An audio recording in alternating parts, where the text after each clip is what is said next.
이번 주 토요일 찬양의 밤을 위해서 강대상 구조가 많이 바뀌어 있습니다.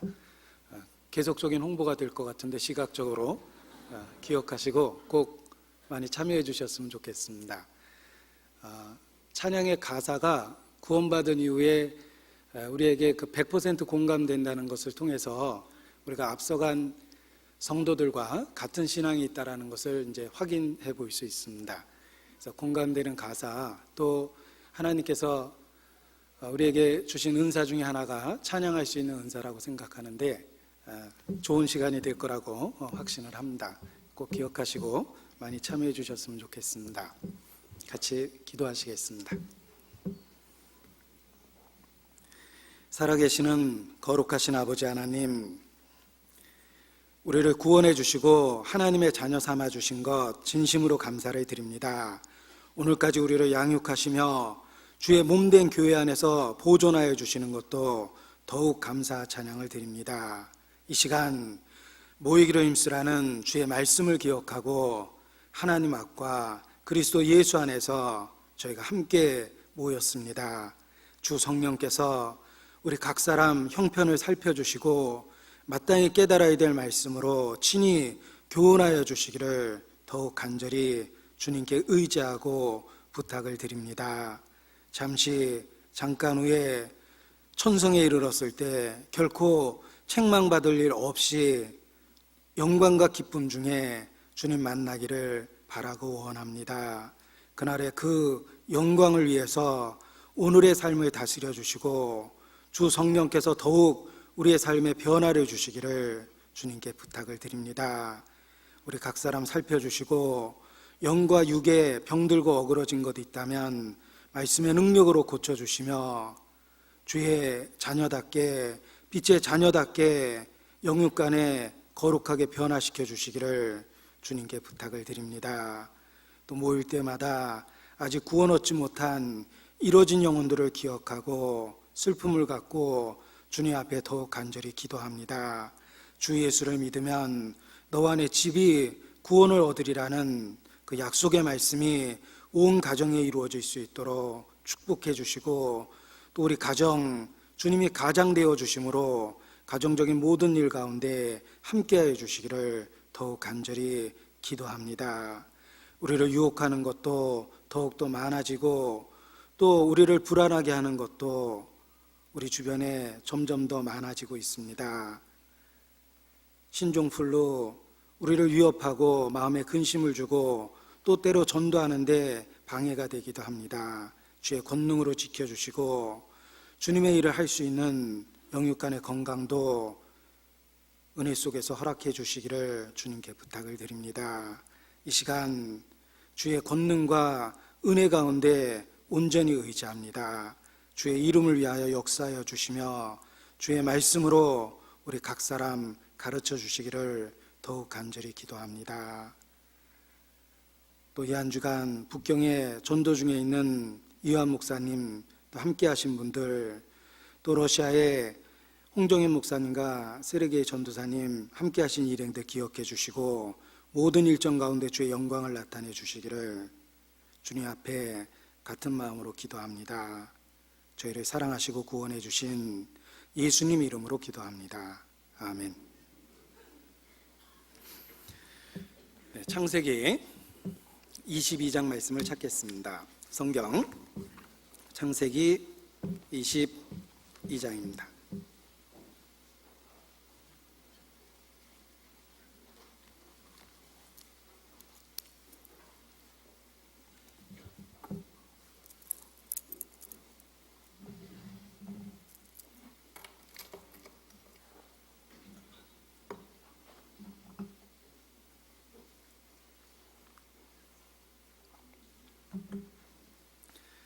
창세기 22장 1절 말씀부터 내용이 이어져 있기 때문에 제가 본문을 1절로부터 계속해서 읽어드리겠습니다. 집중해서 같이 눈으로 이렇게 본문을 따라왔으면 좋겠습니다. 제가 읽겠습니다. 그 일 후에 하나님이 아브라함을 시험하시려고 그를 부르시되 아브라함아 하시니 그가 가로되 내가 여기 있나이다. 여호와께서 가라사대 내 아들 내 사랑하는 독자 이삭을 데리고 모리아 땅으로 가서 내가 내게 지시하는 한 산 거기서 그를 번제로 드리라. 아브라함이 아침에 일찍이 일어나 나귀의 안장을 지우고 두 사환과 그 아들 이삭을 데리고 번제에 쓸 나무를 쪼개어 가지고 떠나 하나님의 자기에게 지시하시는 곳으로 가더니 제3일에 아브라함이 눈을 들어 그곳을 멀리 바라본지라. 이에 아브라함이 사환에게 이르되 너희는 나귀와 함께 여기서 기다리라.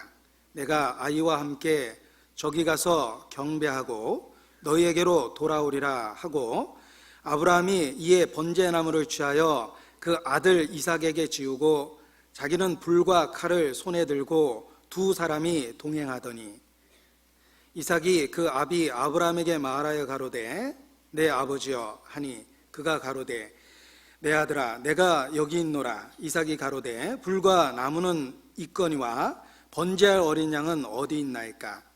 아브라함이 가로되 아들아 번제할 어린 양은 하나님이 자기를 위하여 친히 준비하시리라 하고 두 사람이 함께 나아가서 하나님이 그에게 지시하신 곳에 이른지라. 이에 아브라함이 그곳에 단을 쌓고 나무를 벌려 놓고 그 아들 이삭을 결박하여 단 나무 위에 놓고 손을 내밀어 칼을 잡고 그 아들을 잡으려 하더니 여호와의 사자가 하늘에서부터 그를 불러 가라사대 아브라함아 아브라함아 하시는지라.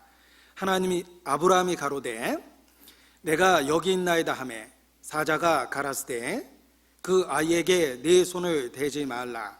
아무 일도 그에게 하지 말라.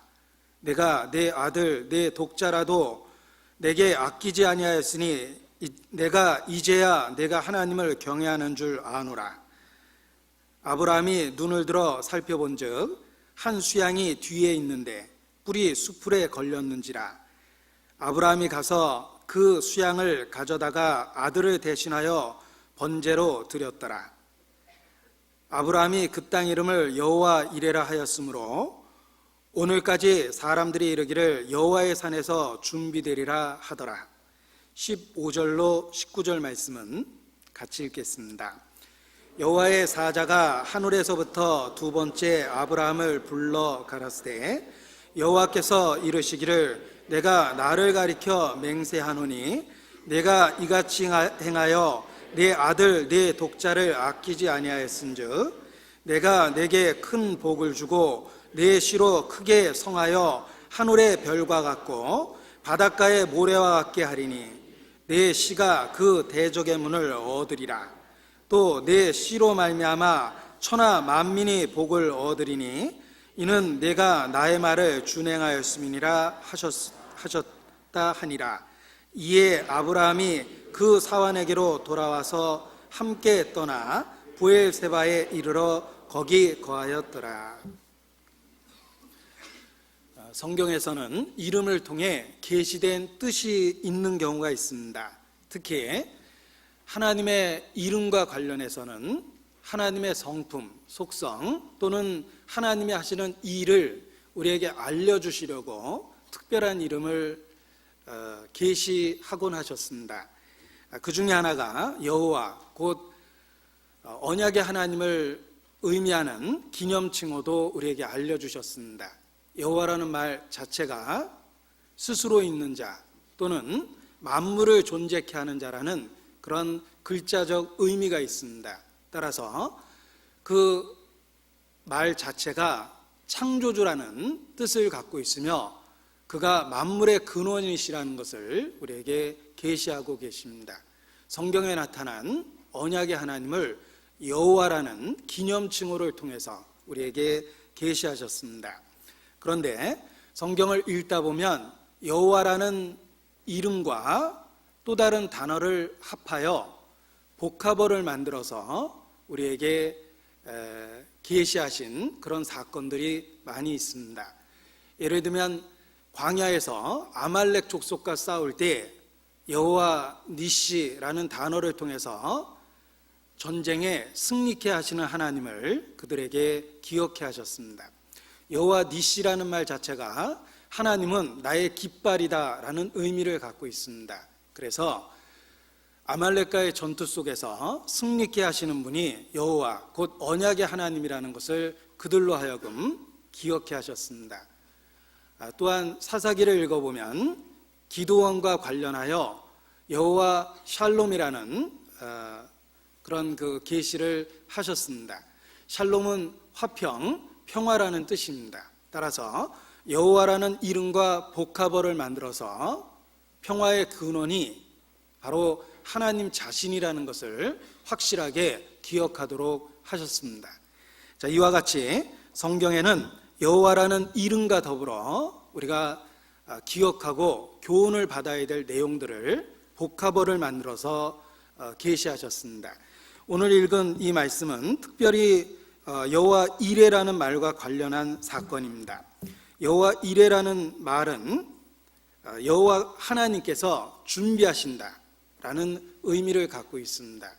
그리고 단지 그러한 사실을 우리에게 계시한 것이 아니라 사건과 더불어 계시하셨기 때문에 그 말의 의미를 좀 더 분명하게 기억하고 생생하게 우리 마음에 적용할 수 있도록 만들어 주셨습니다.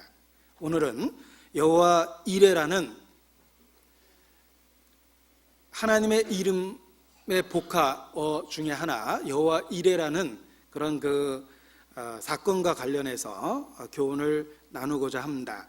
먼저 기억할 것은 여호와께서 준비하신다라는 의미로 여호와 이레라는 그런 표현을 사용하셨다는 것입니다.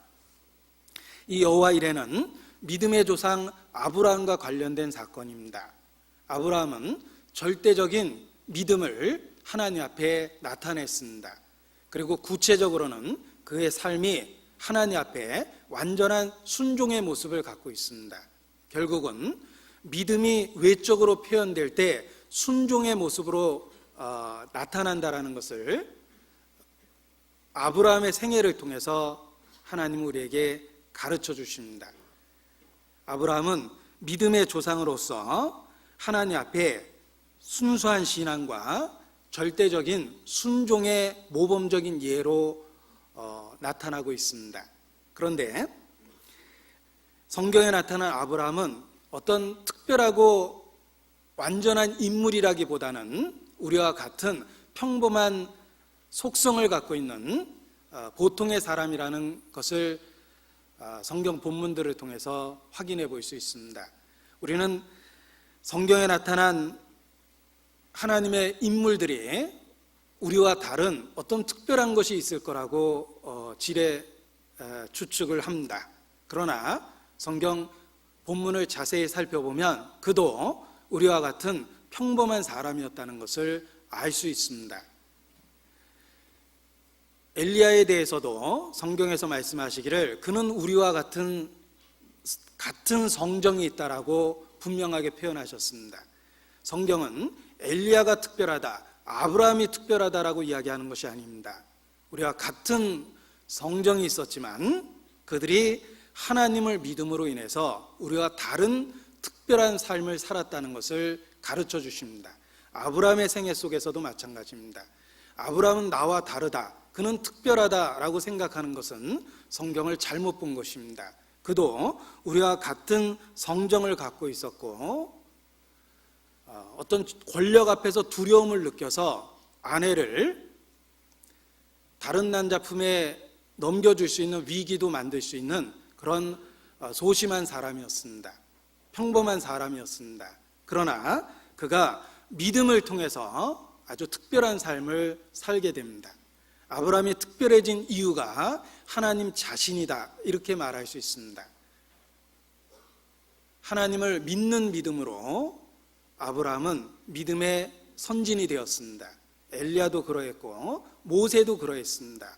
우리도 같은 성정을 갖고 있고 우리 자신을 지극히 평범한 사람이라고 스스로 받아들일 수밖에 없습니다. 그러나 아브라함이 믿은 그 하나님을 발견할 때 우리도 아브라함과 같은 특별한 삶을 살 수 있다. 라고 말씀드릴 수 있습니다.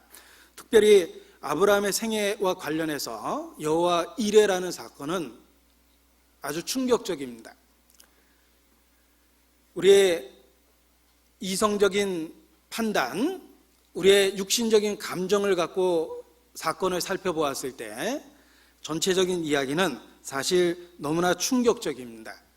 그 충격적인 만큼 그 사건이 주는 교훈 또한 감동적이라고 말할 수 있습니다. 그래서 앞서간 그리스도인들은 이 여호와 이레와 관련된 사건들을 그리스도의 예표로서 받아들이기도 하며, 그리고 믿음이 완전한 순종으로 표현된다라는 한 예로서 대부분 받아들였습니다. 그래서 초대교회의 교부였던 오리겐도 진정 구원받은 성도라면 누구나 이 이삭의 희생제사를 읽으면서 눈물 없이 읽을 수는 없을 것이다 라고 표현하기도 했습니다. 아무 생각 없이 읽었던 사람은 조금 마음에 문제가 되시겠습니다. 구원받은 사람이라면 참으로 이 충격적인 이야기 속에서 어떻게 눈물 없이 읽을 수 있겠는가 라고 고백하며 이 감격과 깨달음의 눈물을 가지고 나의 무딘 영혼을 정화하여 주소서라고 기도했던 그런 경우도 있습니다. 이 여호와 이레의 사건은 믿음을 고백하지만 실제 삶에 있어서 아무런 행동적 변화가 없는 사람에게 충격을 주고, 그리고 무뎌진 마음을 깨트릴 수 있는 아주 교훈적인 이야기다, 이렇게 말할 수 있습니다. 그래서 오늘 여호와 이레와 관련된 아브라함 이야기를 통해서 신앙적 교훈을 함께 나누고자 합니다. 22장 1절 보겠습니다. 그 일 후에 라고 되어 있습니다. 그 일 후에라는 말은 그 앞서 기록된 여러 가지 사건들을 의미하고 있습니다. 이 일이 있기 전에 어떤 일이 있었는지를 살펴보니까 21장에서 몇 가지 사건을 살펴볼 수 있습니다. 21장에 100세 된 아브라함에게서 약속의 자녀 이삭이 태어났던 사건이 있습니다. 그리고 가정적인 불화의 원인이었던 하갈, 그리고 이스마엘과 관련된 일들이 잘 해결되는 모습도 볼 수가 있습니다. 그리고 아브라함에게 위협이 되었던 블레셋의 아비멜렉과 군대 장관 비골과도 어떤 화평의 조약이 맺어지는 모습을 볼 수가 있습니다. 한마디로 이 일이 있기 전에 있었던 일들은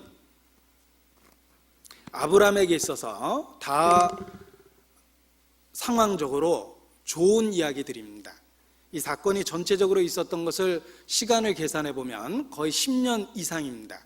이삭이 태어나고 이삭이 젖을 떼고, 그리고 이삭이 장성했을 때까지 아주 평안했던 이야기들이 21장에 기록되어 있는 겁니다. 따라서 22장 1절에 그 일 후에라는 말을 한마디로 이야기하면 아브라함에게는 10여 년 이상 늘 좋은 일만 있었다라는 것을 알 수가 있었습니다.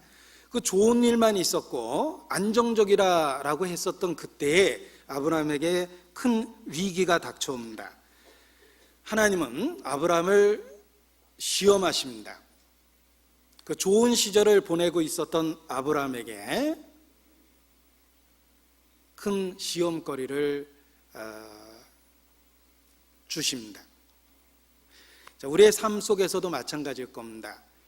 삶에 많은 어려움들이 이제 잔잔해지고 위기를 만들었던 일들이 잘 해결되고 평안한 삶을 보낼 때가 있습니다. 그런데 그러한 때 하나님이 우리가 누리고 있는 그 모든 좋은 환경과 관계가 하나님 자신으로부터 왔다라는 것을 우리에게 확실하게 일깨워 주기 위해서 때로 시험하실 때가 있습니다. 창세기 21장에 아브라함이 누리고 있는 모든 좋은 환경과 또 대적과의 평화로운 관계는 하나님이 주신 선물들이었습니다. 그리고 그 선물이 하나님 자신으로부터 왔다라는 것을 이러한 시험을 통해서 확실하게 더욱더 깨닫게 됩니다. 우리의 삶의 어떤 위기는 우리가 그동안 누렸던 모든 좋은 것들이 하나님께로부터 왔다라는 새삼스러운 깨달음을 줍니다. 그래서 한동안 잊고 있었던 감사와 찬양을 다시 하게 만듭니다. 혹 건강에 위기가 생겼습니까? 그동안 누렸던 건강이 하나님의 은혜로운 선물이었다는 것을 깨닫습니다. 인간관계에 위기가 생겼습니까? 그동안 평안했던 그 관계가 하나님이 주신 또 하나의 선물이었다는 것을 깨닫게 되는 것입니다. 아브라함도 지금까지 누리고 있는 그 모든 것들이 하나님께로부터 왔다라는 것을 이러한 시험을 통해서 더욱 깨닫게 됩니다. 22장 1절입니다. 그 일 후에 하나님이 아브라함을 시험하시려고 그를 부르시되 아브라함아 하시니 그가 가로되 내가 여기 있나이다. 자, 아브라함을 부르실 때 아브라함은 자연스럽게 대답을 합니다. 11절에도 마찬가지죠. 여호와의 사자가 하늘에서부터 그를 불러 가라사대 아브라함아 아브라함아 하시는지라 아브라함이 가로되 내가 여기 있나이다 하매. 자, 1절과 11절에 하나님은 부르시고 아브라함은 너무나 자연스럽게 대답을 합니다. 이것은 늘 아브라함이 하나님과의 관계와 사귐에 있어서 친밀하게 보내고 있었다라는 것을 나타내는 것입니다. 하나님이 부르실 때 아브라함이 깜짝 놀랐다라든지 오래간만이라든지 웬일이세요라고 물어보지 않았습니다. 너무나 자연스럽게 주여 내가 여기 있나이다라고 대답한 것은 친밀한 관계와 사귐을 계속해서 유지하고 있었다는 것입니다. 우리도 마찬가지입니다. 우리가 주님과의 관계와 사귐을 늘 친밀히 유지할 때 그분의 부르심에 대해서 전혀 당황하지 않습니다. 늘 동행하고 있었기 때문입니다. 그러나 실제 삶에 있어서 하나님과 단절되어 있고 위선적으로 종교적 행위로 인해서 하나님을 부르고 있다면 하나님이 정말 응답하시면 크게 당황할 겁니다. 아주 교훈적인 풍자적인 글이 있습니다. 제목은 대주교의 죽음이라는 글입니다. 무슨 추리소설 같은 제목을 갖고 있는데 내용은 아주 교훈적이며 풍자적입니다. 화려한 종교적 의상을 갖춰 입은 대주교가 세련된 종교의식 가운데 하나님의 이름을 부르며 기도했습니다. 거룩하시며 무소부재하시며 전지전능하신 오 하나님이여 하고 불렀습니다. 그 순간에 정말 하나님이 응답하셨답니다. 하나님이 응답하시는 그 순간 대주교는 심장마비로 죽게 되었답니다. 그래서 그 글의 제목이 대주교의 죽음입니다. 설마 하나님이 대답할까 기대조차 안 했는데 하나님이 정말 대답하니까 그 순간에 놀래서 죽었다. 뭐 이런 풍자적인 글이 있습니다. 우리의 위선을 풍자한 것이라고 생각합니다. 우리가 종교적으로 외적인 모양은 꾸밀 수 있고 종교적인 표현을 사용할 수 있습니다. 그러나 실제 삶에 있어서 하나님과 동행하지 않는다면 어느 날 정말 하나님이 응답하시면 자기 스스로도 당황스러울 겁니다. 아브라함은 믿음의 사람입니다. 계속적인 믿음을 가졌습니다. 하나님과 친밀한 교제를 유지하고 있었습니다. 따라서 하나님이 부르셨을 때 전혀 당혹해하지 않고 너무나 평안하게 친밀하게 대답합니다. 주여 내가 여기 있나이다. 이것은 일상의 계속적인 하나님과의 동행이 그런 평안한 대답을 할 수 있게 만들어준 거다라고 이야기할 수 있습니다. 아담이 범죄했을 때 하나님은 아담을 부르셨습니다. 아담아, 아담아, 내가 어디 있느냐? 범죄한 아담은 내가 두려워하여 숨었나이다 라고 고백할 수밖에 없었습니다. 범죄한 아담의 모습과 너무나 평안하게 내가 여기 있나이다 라고 대답하는 아브라함의 모습은 너무나 대조되고 있습니다. 우리가 일상의 삶에서 하나님과의 친밀함을 유지하는 것, 그것이 곧 에녹과 같이 하나님과 동행하는 삶이며 아브라함과 같은 믿음의 삶을 사는 것이다. 이렇게 말할 수 있습니다. 하나님은 그 아브라함을 부르시고 시험하십니다. 자, 이 성경에 시험이라는 단어는 여러 가지 내용상으로 분류될 수 있다라는 이야기를 합니다. 우리말로는 똑같은 시험이지만 예를 들면 영어를 가지고 표현했을 때는 다양한 말로 번역할 수 있다는 것입니다. 예를 들면 신앙의 연단과 성숙을 위해서 하나님이 주시는 경우 트라이얼, 시련이나 어려움을 극복하면서 성장과 성숙해 하기 위해서 주는 시험을 트라이얼이라고 표현할 수 있고, 우리의 죄성이나 죄와 관련된 시험을 받는 것을 템프테이션, 유혹이라는 의미를 강하게 갖고 있는 단어를 통해서 시험이란 단어를 표현해 볼 수가 있습니다.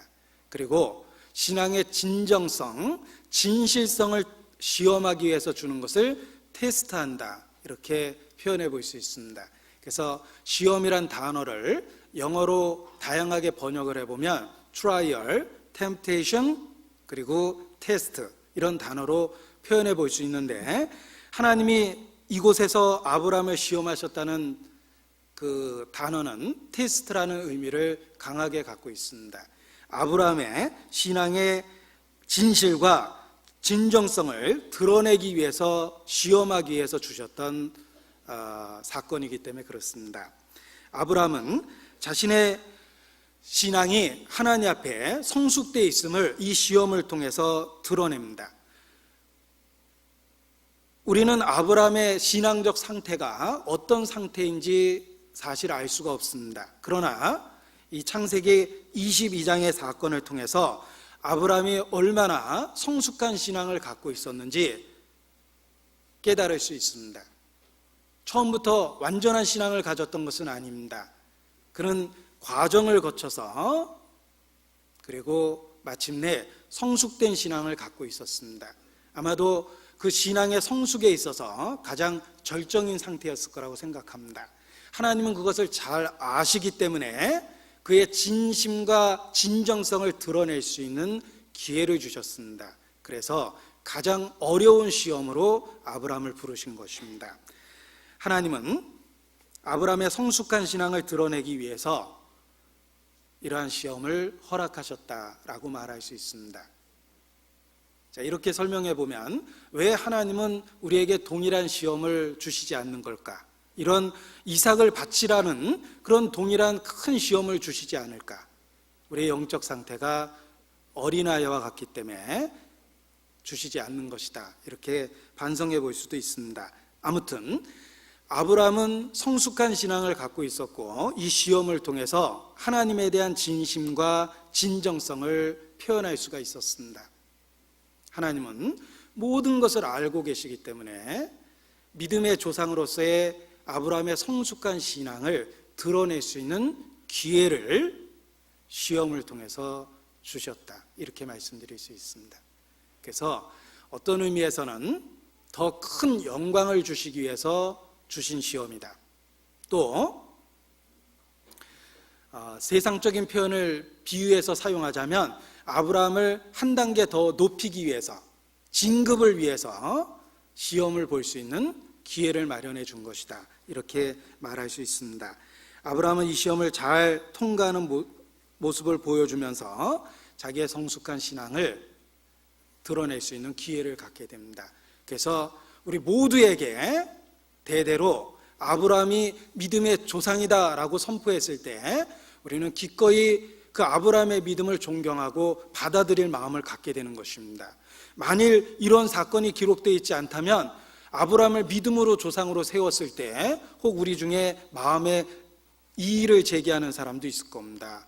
아이고, 하나님 다시 한번 생각해 보죠. 그 아브라함이 자기 아내도 다른 남자 품에 던져줄 만큼 그렇게 못난 사람입니다 라고 이야기할 수도 있고, 아브라함의 단점을 들춰낼 수도 있을 겁니다. 그러나 우리는 이 사건을 알고 있기 때문에 아브라함이 믿음의 조상이다 라고 하나님이 선포해도 우리는 그것을 마음에 공감하면서 받아들일 수밖에 없는 것입니다.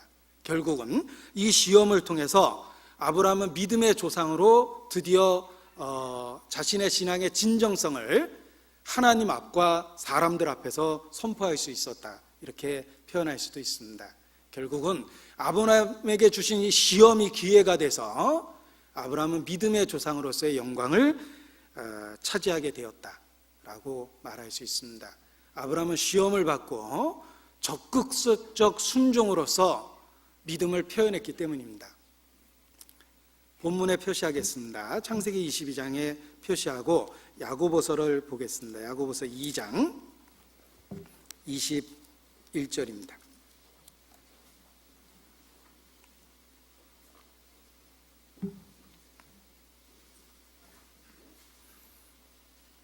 야고보서 2장 21절 같이 읽겠습니다.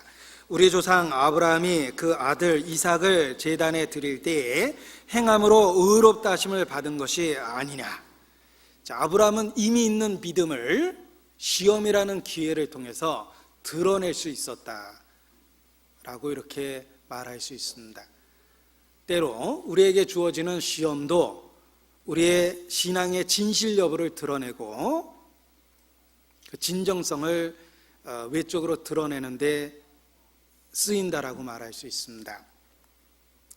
우리에게 아브라함에게 주어진 시험과 같이 큰 시험이 주어지지 않는 것은 우리의 믿음의 분량이 그만하지 못하기 때문에 우리를 어린아이와 같이 다루는 건 아닌지 그렇게 자기 자신을 살펴보고 하나님 앞에 반성할 필요도 있습니다. 우리가 감당할 수 없다라는 걸 아시기 때문에 우리에게 그런 시험을 주시지 않는 것이다. 우리 시대에 왜 순교자가 드물까? 감당할 사람이 너무너무 적기 때문에 혹 우리 시대에는 허락하지 못하는 것이 아닌가라는 생각도 해봅니다. 하나님은 미쁘시기 때문에 감당할 시험 외에는 허락지 않습니다. 따라서 우리가 혹 감당할 수 없기 때문에 우리의 영적 수준이 너무나 어린아이와 같기 때문에 주시지 못하는 시대가 되어 있지 않은가라고 생각도 해봅니다. 어떤 분이 자기가 복권을 사면 당첨이 되면 헌금을 할 계획이다라고 이렇게 말씀하시길래 제가 절대 당첨되지 않을 거라고 말씀을 드렸습니다. 근데 왜 그렇게 단호하게 얘기하냐? 감당할 시험 외에는 허락지 않기 때문입니다 라고 이렇게 대답을 했습니다. 그분은 절대 거액의 갑작스러운 돈을 감당할 수 없는 분입니다. 그러니까 복권 살 생각을 했겠죠. 정말 구원을 받으셨다면 아마 절대 안 될 겁니다. 왜냐하면 하나님은 감당할 시험 외에는 허락지 않기 때문에 그렇습니다 라고 대답을 해봤는데, 우리의 혹 영적 수준이 너무나 낮기 때문에 이 시대에 이삭을 바치는 것과 같은 그런 그 큰 희생의 시험이 혹 없는 건 아닌가. 또 순교의 역사가 우리 시대에 너무나 작기 때문에 혹 우리가 감당치 못할 연약한 정말 유아와 같은 믿음을 갖고 있기 때문에 하나님이 이 시대에 그것을 허락지 못하는가라는 생각도 해봅니다. 자, 하나님이 아브라함에게 이삭을 바치라고 요구하셨던 것은 시험이었습니다. 그리고 그 결과를 우리는 읽고 결과적으로 하나님의 의도가 아브라함을 축복하시려고 했다라는 것을 깨달을 수가 있습니다. 자, 아브라함은 자신이 그러한 시험을 받는지 몰랐지만 기꺼이 순종했습니다. 우리는 사실 하나님의 성품에 대해서 많은 계시를 받았습니다. 하나님께서 우리를 향한 얼마나 놀라운 사랑을 갖고 계시는지 십자가를 통한 확증도 받았습니다. 우리가 갖고 있는 지식은 아브라함에 비하여 지식에 있어서는 더 넘치도록 우리가 가지고 있습니다. 아브라함은 성경이 기록되지 않았던 시대에 부분적인 체험을 가지고 있었습니다. 그럼에도 불구하고 그 작은 지식으로 이삭을 바치는 완전한 순종을 감행합니다. 그에 비하여 우리는 계시가 완성된 시대에 살고 있습니다. 우리는 성경 66권을 손에 들고 날마다 볼 수가 있습니다. 그리고 역사 속에 하나님이 역사하셨던 수없이 많은 사례들을 또 역사적 사건으로 살펴볼 수도 있습니다.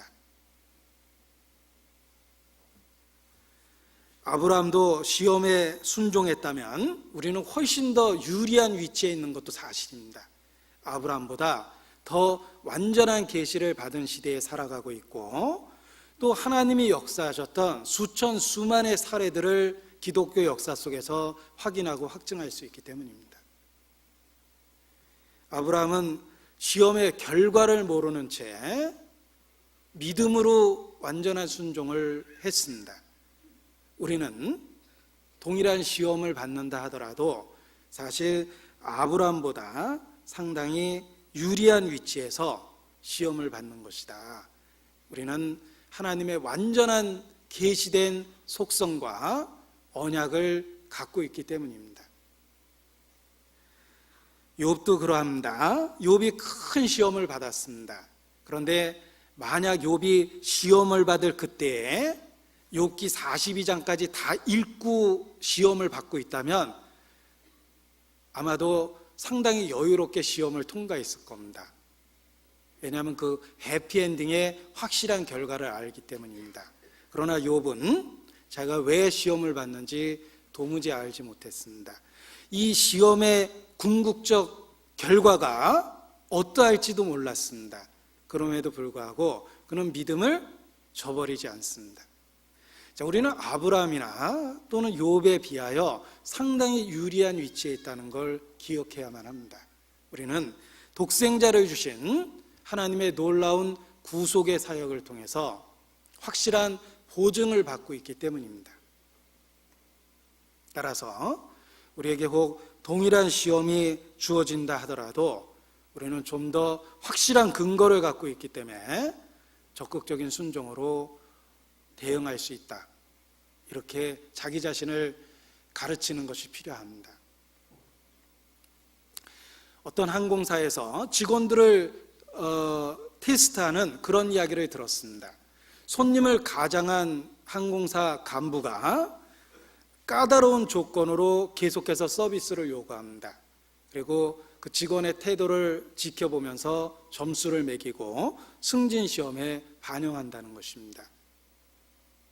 항공사 직원들은 그러한 채점 방법을 잘 알고 있기 때문에 까다롭고 무리한 요구를 하는 손님에게도 좀처럼 화를 내지 않습니다. 왜냐하면 평범해 보이는 저 사람이 혹 자기를 시험하는 항공사 간부일 수도 있기 때문입니다. 그래서 모든 손님에게 더욱더 친절해질 수밖에 없었습니다.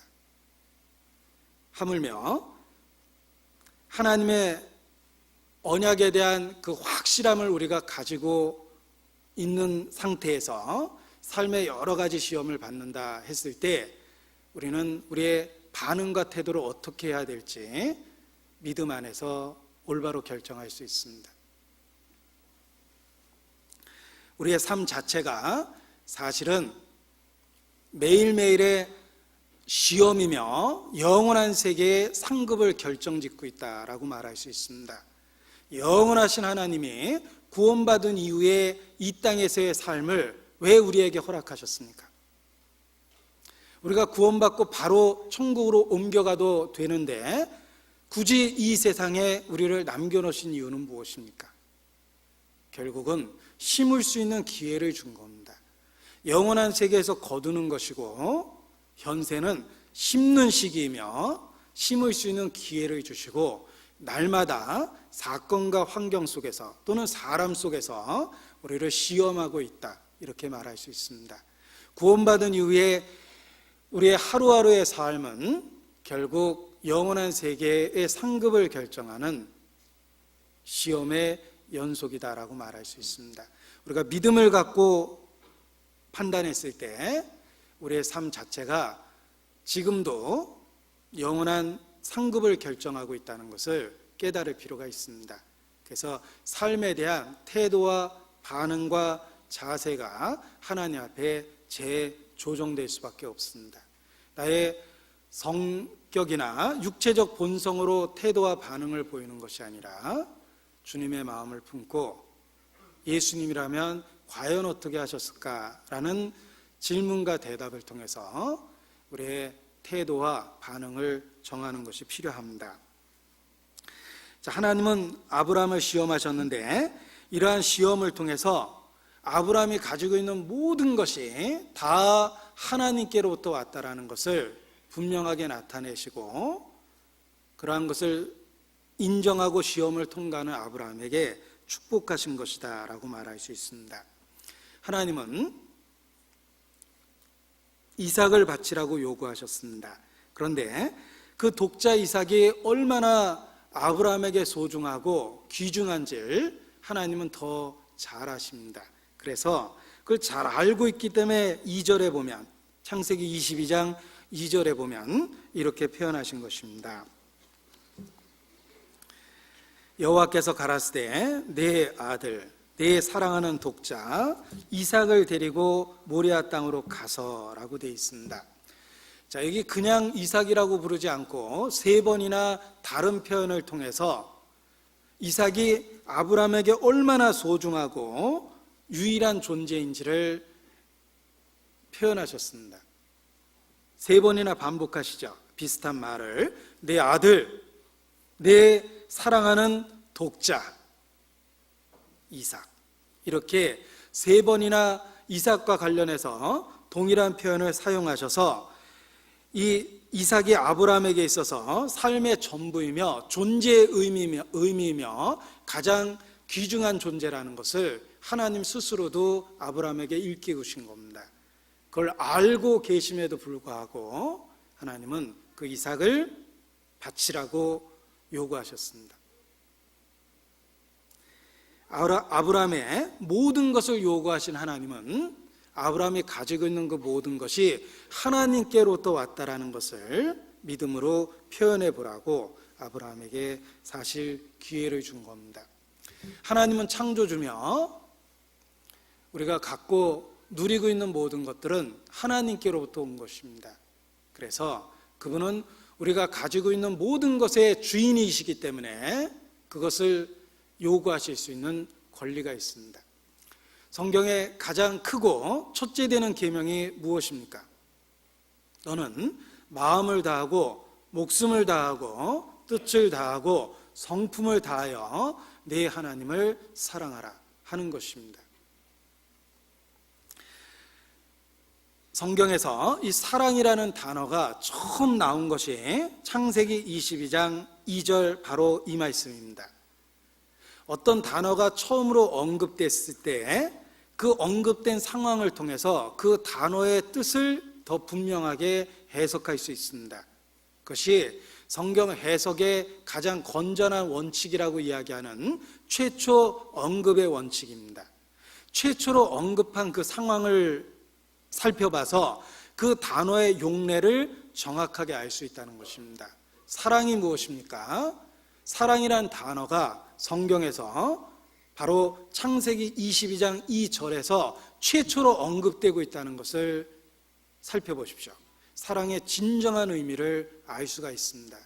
내 사랑하는 독자, 그 독자라는 하나밖에 없는 아들이라는 표현 속에 사랑이라는 의미가 들어있습니다. 생명과 같고 가장 귀중하며 존재의 의미를 나타내는 것입니다. 하나님은 바로 그 독자 이삭을 요구하고 계십니다. 크고 첫째 되는 계명을 아브라함의 생애를 통해서 보여보라고 시험하고 계십니다. 이삭을 바칠 수 있었던 아브라함은 크고 첫째 되는 계명을 하나님 앞에 그대로 나타낸 것입니다. 정말 마음을 다하고 목숨을 다하고 뜻을 다하고 성품을 다해서 하나님을 사랑한다라는 것을 이삭을 바치는 사건을 통해서 나타낸 것입니다. 하나님은 창조주며 하나님이 모든 것을 주셨기 때문에 바로 그 모든 것을 통해서 하나님을 섬겨야 된다라는 것을 순종으로, 완전한 순종을 통해서 나타낸 것이다, 이렇게 말할 수 있습니다. 한 선교사의 교훈적인 일화가 있습니다. 선교사가 원시 부족들에게 전도했는데 그 부족의 추장이 구원을 얻었답니다. 얼마나 기뻐하는지 막 삶의 변화를 보이기 시작했습니다. 그런데 어느 날 그 추장이 양 한 마리를 끌고 선교사 집을 찾아왔습니다. 웬일이냐고 물어보니까 하나님이 내게 주신 그 은혜를 생각하니까 내가 도저히 그냥 있을 수가 없어서 이 양을 하나님께 드리려고 가져왔습니다. 받아주십시오 하고 양을 풀어놓더랍니다. 선교사가 양을 물끄러미 쳐다보다가 그냥 가져가십시오 라고 대답을 했습니다. 왜냐하면 하나님이 주신 은혜는 너무나 놀랍고 크기 때문에 그 은혜를 생각하니 이 양 같은 거로 도저히 하나님의 은혜를 생각할 수도 없기 때문에 안 받는 게 나을 것 같다고 돌려보냈습니다. 이 거절당한 추장은 아주 부끄러워하면서 돌아갔습니다. 그런데 그 다음날 또 찾아왔더랍니다. 이번에는 소 한 마리를 끌고 왔답니다. 내가 아무리 생각해도 받은 은혜가 너무 크기 때문에 이거 도저히 그냥 있을 수가 없어서 소를 드리기로 했다고 이렇게 끌고 왔습니다. 그런데 선교사가 또다시 돌려보냈습니다. 하나님이 주신 은혜는 너무 크기 때문에 그 소를 생각하니까 이거 안 받는 게 더 낫기 때문에 안 된다고 또 돌려보냈습니다. 당혹스러워하면서 추장은 또 돌아갔습니다. 근데 며칠 있다가 한참 고민한 얼굴로 추장이 또 찾아왔답니다. 내가 아무리 생각해봐도 그런 큰 은혜를 받고 가만히 있는 것은 사람의 도리가 아니더라고. 그래서 내가 고민은 했지만 결단을 했습니다. 집문서를 가져왔습니다. 선교사가 또다시 거절했습니다. 하나님이 주신 은혜는 너무나 크고 놀랍기 때문에 그런 집을 하나님께 드린다는 것 자체가 말도 안 됩니다 하고 돌려보냈습니다. 이번에 화를 내면서 돌아갔답니다. 양도 안 되고 소도 안 되고 집도 안 되고 나보고 어떡하라는 거냐. 화를 내고 돌아갔는데 몇 달 있다가 다시 찾아왔답니다. 내가 아무리 생각해도 이런 놀라운 은혜를 받았는데 어떻게 가만히 있을 수 있냐고 정말 고민했는데 내가 우리 집안 대대로 내려오던 이 추장이라는 권력을 하나님께 드리겠다고 선교사한테 선포를 했답니다. 내가 추장이라는 권력을 하나님 앞에 내려놓겠다고. 선교사가 또다시 거절했습니다. 참 고마운 얘기지만 하나님이 주신 은혜는 너무 큰데 끝까지 일시적인 세상의 권력이 무슨 의미가 있겠냐고 못 받겠다고 돌려보냈습니다. 그러니까 그제서야 이제 추장이 막 화를 내기 시작했답니다. 도대체 양도 안 되고 소도 안 되고 집도 안 되고 우리 집안 대대로 내려오던 권력도 안 된다면 도대체 나보고 어떻게 하나님의 은혜를 갚으라는 거냐. 난 이제 몸밖에 없다 라고 대답하니까 선교사가 그제서야 바로 그것만 받으십니다 라고 대답을 했답니다. 당신의 삶을, 당신의 전부를, 당신의 몸을 하나님께 드리십시오. 하나님은 당신이 갖고 있는 양이나 소나 집이나 권력을 탐하시는 것이 아닙니다. 하나님은 당신 자신을 갖기를 원하십니다. 왜냐하면 하나님이 우리에게 주신 것이 바로 자기 자신 모든 것이었기 때문에 그렇습니다. 하나님의 독생자가 무엇입니까? 하나님 자신이십니다. 하나님은 창조주인데 모든 것을 주셨습니다. 우리가 그 하나님의 은혜를 받고 마땅히 보여야 할 태도와 반응은 우리 자신을 또 하나님께 드리는 것입니다. 하나님이 받으실 수 있는 예물은 딱 한 가지입니다. 당신 자신의 삶을 하나님께 드리십시오 라고 비로소 올바른 교훈을 해줄 수 있었답니다. 그렇습니다. 하나님은 우리에게 먼저 모든 것을 주셨습니다. 너희가 대접받고자 하는 대로 너희도 남을 대접하라고 말씀하시고 이것이 율법의 강령이라고 말씀하셨습니다. 율법의 정신입니다. 하나님이 그 율법을 먼저 우리에게 실천하셨습니다. 정말 우리에게 전부를 주신 것입니다. 따라서 우리가 십자가를 믿는다면 우리의 전부 모든 것으로 반응하는 것이 마땅한 것입니다. 부분적인 희생은 누구든지 합니다. 이 세상의 종교인들도 자기가 믿고 있는 신과 교주를 위해서 자기의 부분적인 것을 희생합니다. 그러나 하나님은 부분적인 것을 받지 않습니다. 우리의 삶 그 자체를 원하십니다. 아브라함에게서는 이삭이며 우리 개인에게 있어서는 우리의 존재 목적 자체를 드리기를 원하는 겁니다. 그것이 구원받은 사람에게 하나님이 받으실 수 있는 유일한 제물입니다.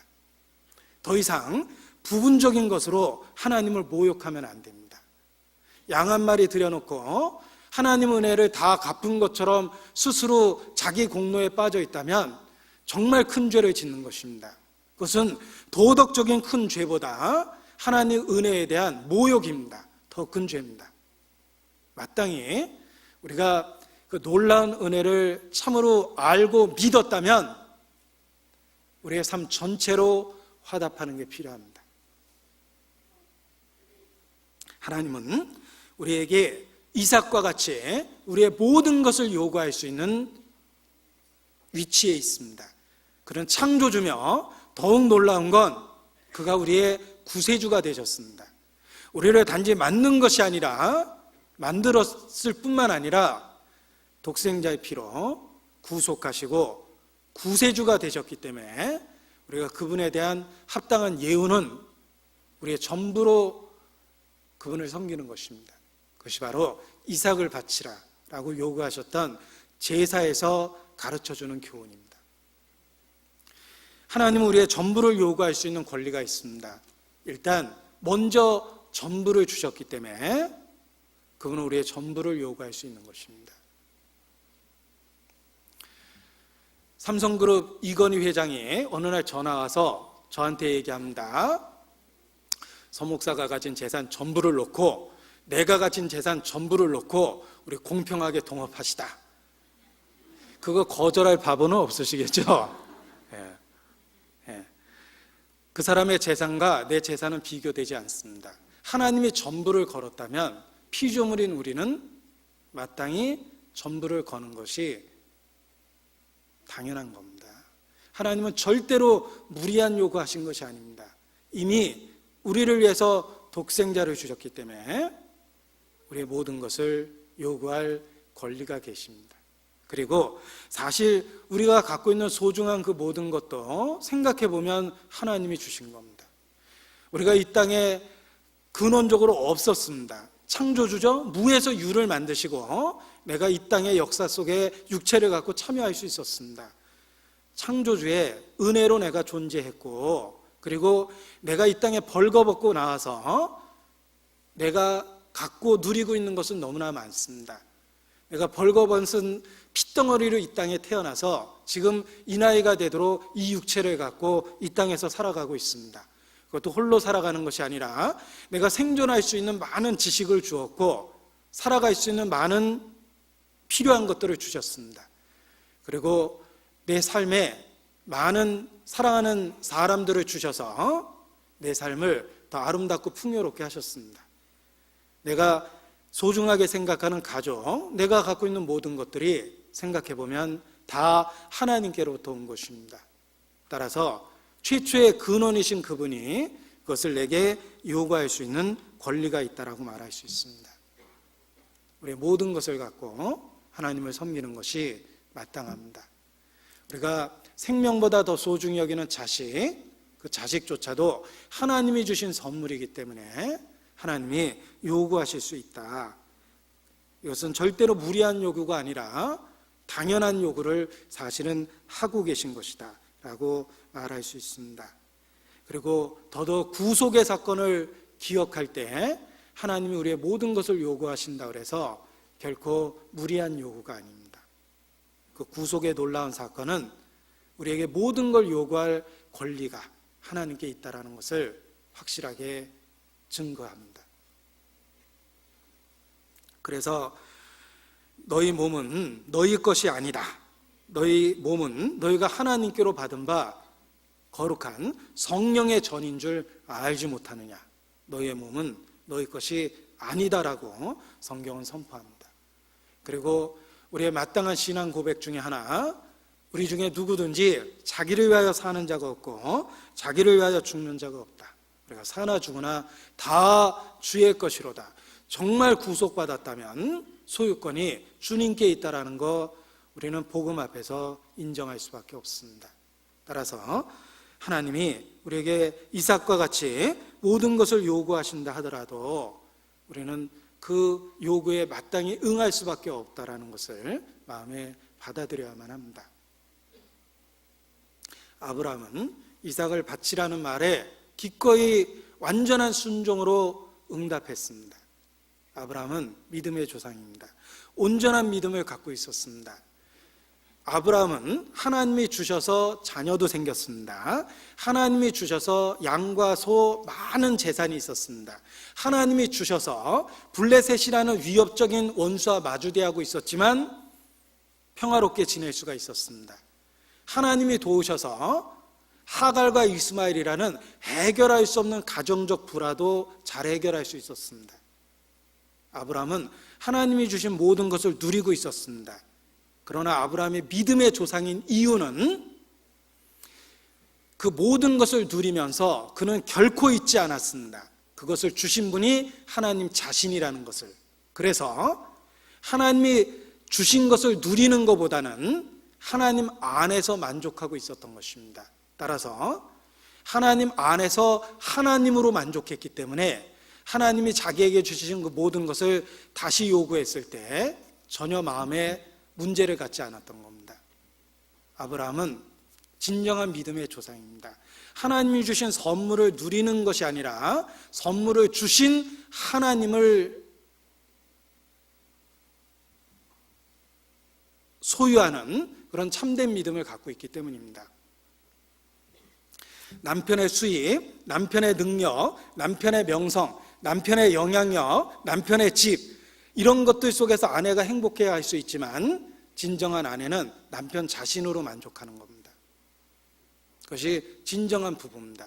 그래서 남편이 갖고 있었던 권력이 없어져도 여전히 아내고, 남편이 갖고 있었던 건강이 없어져도 여전히 아내가 진정한 아내입니다. 만일 회사가 망하니까 헤어지자 그러고 건강을 잃어버리니까 헤어지자 그런다면 아내로서의 자격이 없는 겁니다. 마찬가지입니다. 우리가 하나님이 주신 것을 누리는 것 외에 그걸 주신 모든 것을 주신 분이 하나님 자신이라는 걸 기억하고 하나님과 함께하고 있다는 그 근본적인 기쁨을 갖고 살면, 혹 하나님이 주신 것을 부분적으로 잃어버린다 하더라도 신앙이 흔들리지 않습니다. 하나님이 주신 것은 잃어버렸지만 하나님은 아직 내게 함께하고 있기 때문에 신앙에 문제가 생기지 않습니다. 여러분, 욥은 믿음의 사람입니다. 욥은 하나님이 주신 소와 나귀를 잃어버렸습니다. 하나님이 주신 양과 종들을 한순간에 잃어버렸습니다. 더더욱 하나님이 주신 7 아들과 3 딸들도 한순간에 잃어버렸습니다. 그러나 욥은 믿음의 고백을 합니다. 주신 자도 여호와시니 취하신 자도 여호와시니라. 오직 여호와의 이름이 찬송을 받을지어다. 욥은 믿음을 보여준다. 아브라함도 마찬가지예요. 이삭을 바치라 했을 때 완전한 순종으로 화답했습니다. 왜냐하면 하나님이 주신 것이라는 것을 확실하게 기억했고, 그 모든 것이 하나님 안에서만 누릴 수 있다는 것을 알았기 때문에 기꺼이 하나님께 내어놓을 수가 있었던 것입니다. 내게 있는 것 중에 받지 않은 것이 무엇이냐? 우리가 소중히 여기고 있는 그 모든 것, 그것이 다 하나님이 주신 것입니다.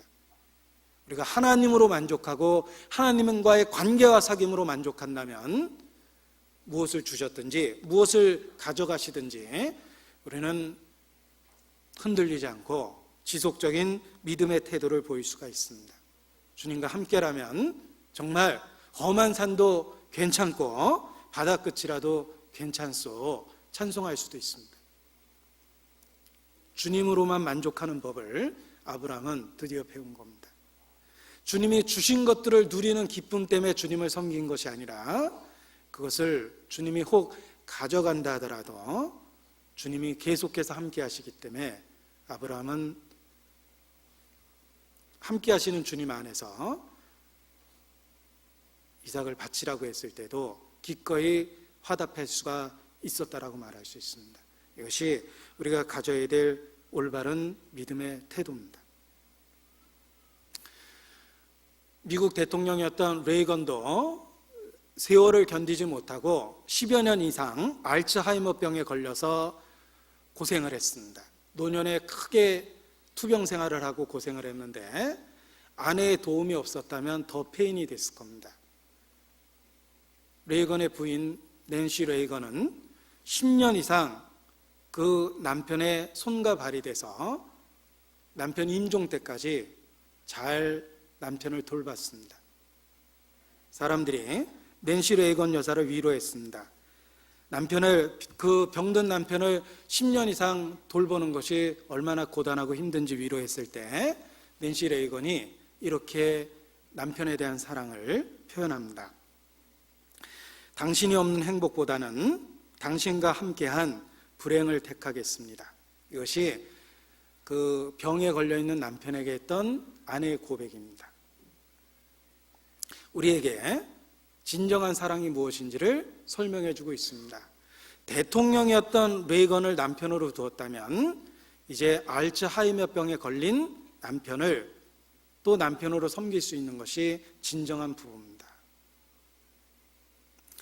이러한 그 사랑의 고백은 정말 성경적인 아내만이 할 수 있는 그런 그 고백이라고 생각합니다. 이런 고백할 수 있는 여자는 제 주변에는 제 아내 외에는 별로 기억은 안 나는데 그런 분이 또 있을 거라고 생각을 합니다.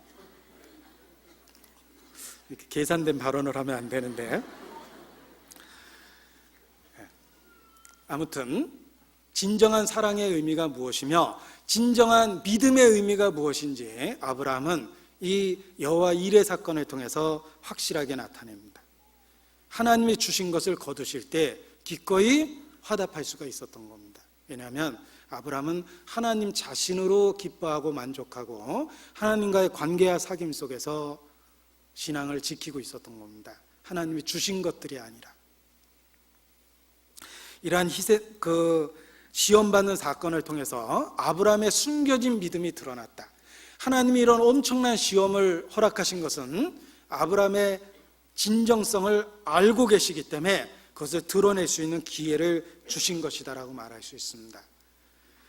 자, 우리도 아브라함과 같은 믿음을 받았습니다. 그리고 더더욱 더 분명하게 계시된 여러 약속을 말씀을 통해서 받았습니다. 하나님은 이제 더 큰 은혜를 받은 우리에게 우리의 삶 그 자체를 요구하십니다. 우리에게도 이삭과 같이 우리가 가장 귀하게 여기는 것을 요구하십니다. 때로는 우리의 인생 전부가 이삭이 될 수도 있지만 때로는 아주 소소한 것들조차도 우리의 이삭처럼 우리가 귀하게 여길 때가 있는데 그러한 것도 바치라고 요구하십니다. 그 이삭이라는 의미 자체가 아브라함에게 전부입니다. 아브라함에게 아주 소중한 겁니다. 우리에게 소중한 것들은 생명이나 목숨 그 자체도 있지만 때로는 소소한 것들이 우리에게 소중하게 여겨지는 때가 있습니다. 예를 들면 어떤 분은 취미생활 자체를 삶의 유일한 낙이라고 생각합니다. 내가 이 재미없으면 무슨 재미에 사냐. 그 취미를 이삭처럼 아끼는 경우가 있습니다. 때로 하나님은 그 취미를 신앙을 위해서 포기하라고 이삭을 내놓으라고 요구하시기도 합니다. 때로는 소소한 것들이 우리에게 이삭이 될 수가 있다는 것입니다. 예를 들면 처음 구원받았을 때 술, 담배가 그 사람에게 이삭일 수도 있습니다. 나는 이 기쁨에 산다. 그러나 하나님이 정말 믿음이 있다면 이삭을 한번 내놓으라고 시험하실 때가 있습니다. 우리는 그 믿음을 붙잡고 나에게 이삭과 같은 술도 끊고 담배도 끊고 내가 평생 나눌 것과 같은 친구들과의 정도, 정말 신앙생활에 방해가 된다면 인간관계도 끊어버릴 수 있습니다. 그것이 때로는 이삭을 드리는 것과 같은 비장한 각오가 있어야지 가능한 거라고 말할 수 있습니다. 우리는 너무나 연약하기 때문에 때로는 소소한 것을 붙잡고 삶의 의미로 삼습니다. 자식을 붙잡는 건 그래도 큰 의미처럼 보이는데 불행하게도 아주 소소한 것들을 붙잡고 난 이 재미에 산다라고 외치기도 합니다. 그때 하나님은 바로 그 이삭을 내게 바치라 라고 요구하시기도 합니다. 그래서 내게 소중한 것들이지만 정말 신앙에 방해가 된다면 술도 끊고 담배도 끊고 죄를 유발시키는 인간관계도 끊고 내게 유익될 거라고 생각했던 어떤 사업의 수단도 끊고 이삭을 드리듯이 그렇게 결단하는 용기도 그리스도인 모두에게 필요하다라고 말할 수 있습니다. 하나님은 이삭을 바치라라고 요구하셨습니다. 그런데 이러한 하나님의 명령은 하나님이 이미 주신 약속과 모순된 것처럼 보입니다. 왜냐하면 하나님은 이미 약속하셨습니다. 그 아내 사라를 통해 씨를 주고 그 사라가 낳은 자손을 통해서 열왕이 날 것이다, 번성케 할 것이다 라고 이미 약속을 주셨는데 그 사라가 낳은 독자 이삭을 바치라고 요구하신 것은 이미 주신 약속과 모순돼 보이기도 합니다. 그러나 아브라함은 그러한 논리적 모순을 갖고 하나님과 변론하지 않았습니다. 모순돼 있는 것처럼 보였지만 아브라함은 순종으로 화답했습니다. 하나님은 독생자를 우리에게 주셨고 놀라운 사랑을 우리에게 확증하고 우리와 함께 하시겠다고 약속을 주셨습니다. 그럼에도 불구하고 우리가 겪고 있는 일상의 상황과 우리가 부딪히는 사건과 일들은 하나님의 약속과 모순된 것처럼 보입니다. 내게 주어지는 일들이 내게 놀라운 은혜를 주셨다는 걸 의심하게 만들 만큼 안 좋은 일이 연속해서 일어날 수도 있습니다. 그러나 그때 믿음이 필요합니다. 아브라함은 이삭을 바치라라는 명령을 듣고 먼저 주신 약속과 어긋난 것처럼 모순된 것처럼 본능적으로 느꼈을 겁니다. 그러나 하나님의 음성이 분명하기 때문에 기꺼이 논리적 모순에도 불구하고 순종했던 것입니다. 창세기의 요셉은 어떻습니까? 형제들이 그를 섬기게 될 거라는 반복되는 약속을 주셨음에도 불구하고 요셉의 삶 속에 펼쳐진 현실은 형들에게 배반당하고 노예로 팔렸고 억울하게 감옥에 갔습니다. 요셉이 당하고 있는 상황은 약속과 전혀 다릅니다. 그럼에도 불구하고 요셉은 종으로 팔렸을 때나 감옥에 있을 때나 믿음의 사람의 모습을 유지합니다. 그 결과적으로 애굽의 총리가 된 겁니다. 때로 지금 우리에게 주어지는 상황이 우리에게 주어진 약속과 비교했을 때 모순처럼 보입니다. 정말 하나님이 나를 그렇게 사랑하시는 걸까? 내가 왜 방치된 것과 같은 생각이 드는 걸까? 현실은 내가 왜 버림받았다는 느낌이 드는 걸까? 그럴 수 있습니다. 그러나 십자가라는 확실한 언약을 우리 눈앞에 세워주셨기 때문에 상황적인 모순처럼 보이지만 우리가 믿음을 계속해서 지킬 수 있습니다. 아브라함은 모든 것을 하나님께 맡기고 명령에 순종했습니다. 이삭을 모리아산 제단에 기꺼이 놓고 하나님께 제물로 드립니다. 그러나 하나님은 결코 전적으로 자신을 신뢰하고 있는 아브라함을 저버리지 않았습니다. 그래서 이삭을 바치려는 그 순간에 하나님은 하늘로부터 아브라함아 아브라함아 부르시며 극한 상황까지 가는 것을 막으셨습니다. 그리고 분명하게 말씀하십니다. 22장 12절입니다. 사자가 가라사대 그 아이에게 내 손을 대지 말라 아무 일도 그에게 하지 말라. 이것이 하나님의 숨겨진 마음이었습니다. 하나님은 처음부터 이삭을 해칠 마음이 없었습니다. 그 아이에게 아무 일도 하지 말라라고 말씀하셨습니다. 하나님의 숨겨진 의도가 분명하게 드러난 겁니다. 과정 속에서 오해가 있을 수 있습니다. 과정 속에서 의문이 있을 수 있습니다. 과정 속에서 원망이 있을 수 있습니다. 그러나 신실하신 하나님, 궁극적인 그 결과를 보고 믿음에 흔들리면 안 됩니다. 앞서간 선지자들에게 주께서 주신 시험을 보십시오. 그리고 주께서 주신 결말을 보십시오. 그리고 우리도 현재 당하고 있는 시험에 대해서 논리적 모순처럼 보이지만 인내로서 견뎌내는 것이 필요합니다. 하나님은 결코 이삭을 죽일 의도가 없었습니다. 그리고 그것을 분명하게 드러내시며 이삭을 보호하십니다. 하나님은 감당치 못할 즈음에 피할 길을 내셨습니다. 감당치 못할 즈음에 피할 길을 내셨습니다. 그 전에 피할 길을 주신 게 아니라 결정적인 순간에, 하나님의 타이밍이죠. 하나님이 정한 그 순간에 피할 길을 주십니다. 다니엘의 세 친구는 믿음을 지켰습니다. 결과는 풀무불에 던져졌습니다. 그들이 어찌하여 나를 버리셨나이까라고 절망한 것이 아닙니다. 하나님의 타이밍은 불 가운데서 건지는 거였습니다. 그래서 더 극적인 영광을 그들에게 허락하셨습니다. 풀무불 가운데서 살아서 걸어 나왔기 때문에 그렇습니다. 감당치 못할 즈음에 피할 길을 주십니다. 이것이 하나님의 약속입니다. 과정에서 보면 모순돼 보입니다. 그러나 결과를 보면 결국은 하나님은 자신의 신실함을 반드시 나타내시며 지키십니다. 솔로몬의 재판 이야기를 보십시오. 두 여자가 한 아이를 가지고 와서 자기 아이라고 주장합니다. 솔로몬의 판결은 의예였습니다. 칼을 가져오라.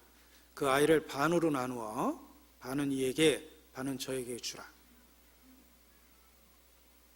거기까지 읽었다면 우리는 그 재판의 이의를 제기해야 됩니다. 말도 안 되는 재판이 진행되고 있습니다. 아이를 자르라고 얘기합니다. 그러나 끝까지 보면 솔로몬은 지혜로웠습니다. 결국 하나님의 지혜가 승리하게 됩니다.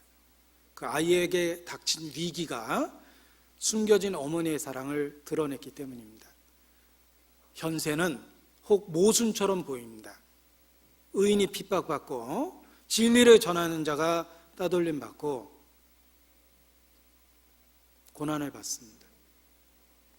모순처럼 보이는 이 세상 속에서 우리는 아브라함과 같은 그런 단호한 믿음의 결단이 필요합니다. 궁극적으로 하나님은 자신의 신실함을 반드시 자기 때에 나타내실 것이기 때문에 그렇습니다. 이 아브라함은 즉각적인 순종을 했습니다. 결코 망설이지 않았습니다. 3절에 보면 아브라함이 아침에 일찍 일어나 바로 길을 떠납니다. 아브라함은 믿음의 태도를 보입니다. 망설이지 않고 즉각적인 순종을 했던 것입니다. 주의 계명을 지키기에 내가 신속히 하고 지체치 아니하였나이다. 시편 기자의 고백처럼 아브라함이 그러했습니다. 그는 즉각적인 순종을 했습니다. 그리고 본문을 아무리 살펴봐도 그 안에 사라와 의논했다는 이야기는 없습니다. 밤새 부부가 고민하면서 합의했다 뭐 이런 얘기 없죠. 예. 아브라함은 믿음의 결단을 할 때 혈육과 의논하지 않았습니다. 갈라디아서 1장입니다.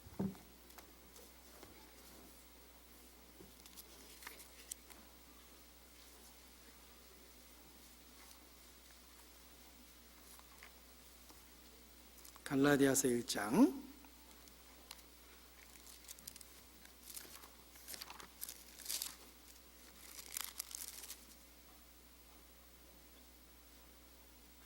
16절입니다.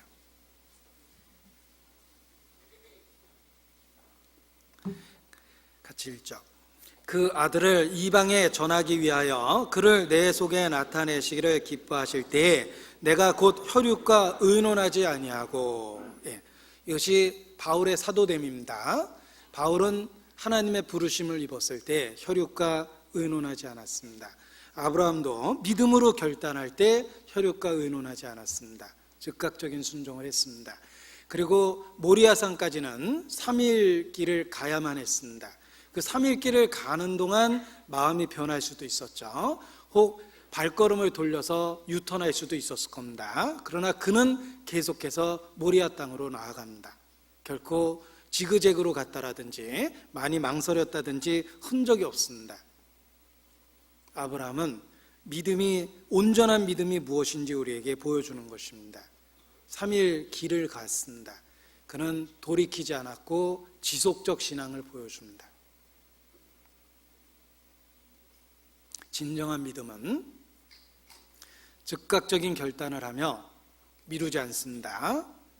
혈육과 의논하지 않습니다. 그리고 또한 태도의 변화를 겪거나 마음을 돌이키지 않습니다. 아브라함은 3일 길을 계속해서 갔습니다. 지속적인 신앙을 보여준 겁니다. 그는 분명한 신앙적 결단을 했기 때문에 그렇게 할 수 있었던 겁니다. 아브라함이 어떻게 이렇게 할 수 있었을까? 창세기 22장입니다. 22장 5절에 보면 아브라함이 이와 같이 말합니다. 이에 아브라함이 사환에게 이르되 너희는 나귀와 함께 여기서 기다리라. 내가 아이와 함께 저기 가서 경배하고 너희에게로 돌아오리라 라고 대답을 하는데, 이 말이 아이와 함께 저기에 가서 경배하고 아이와 함께 너희에게로 돌아오리라, 이런 그 의미를 갖고 있습니다. 아브라함은 이삭을 바치러 가고 있지만 믿음을 갖고 있었습니다. 이삭과 함께 돌아올 것이라는 믿음이 있었습니다. 그래서 영어 번역에도 And then we will come back, 제가 네이티브 발음으로 읽었는데 네. 그리고 그때 우리가 돌아올 것이다. We will come back 그랬습니다. 그러니까 우리가 we라고 그랬죠. 내가 돌아오겠다, 이삭을 바치고가 아닙니다. 이삭과 함께 올 소망을 분명히 갖고 있었습니다. 이것은 아브라함은 정말 이삭을 바치기로 결심했던 겁니다. 왜냐하면 하나님의 약속이 있기 때문에 그가 반드시 다시 살리실 것을 믿었던 것입니다. 죽은 자의 부활을 믿은 거예요. 그래서 결단을 할 수가 있었던 겁니다. 그래서 그 아이와 함께 내가 반드시 돌아올 것이다. And then we will come back, 이렇게 이야기했던 것입니다. 히브리서 11장입니다. 바로 아브라함의 믿음의 내용이 그러합니다. 히브리서 11장 17절로 19절입니다.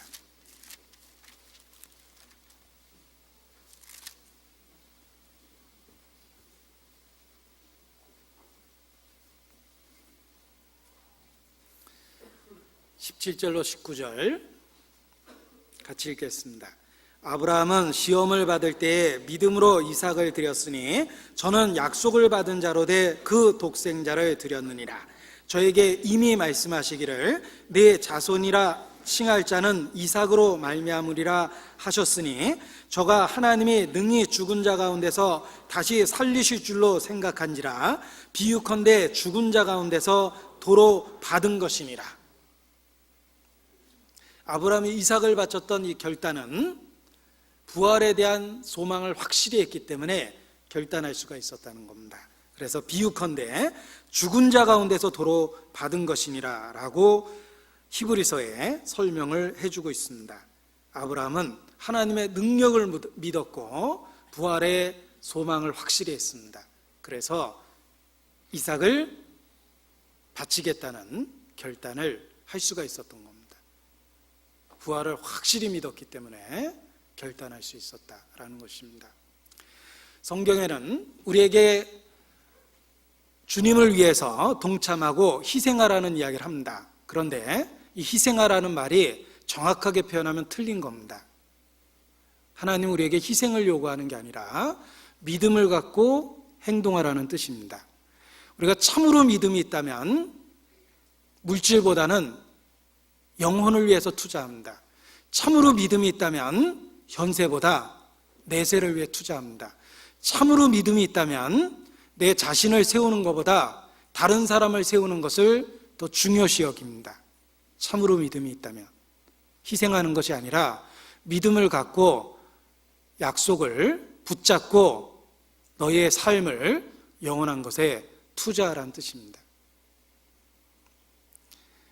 이삭을 희생해서 없애버리라는 뜻이 아닙니다. 반드시 하나님이 살리실 거라는 걸 아브라함은 믿었습니다. 마찬가지입니다. 우리도 이삭을 희생할 수 있습니다. 희생하는 게 아니라 약속을 믿고 되돌려 받을 것을 믿기 때문에 그렇습니다.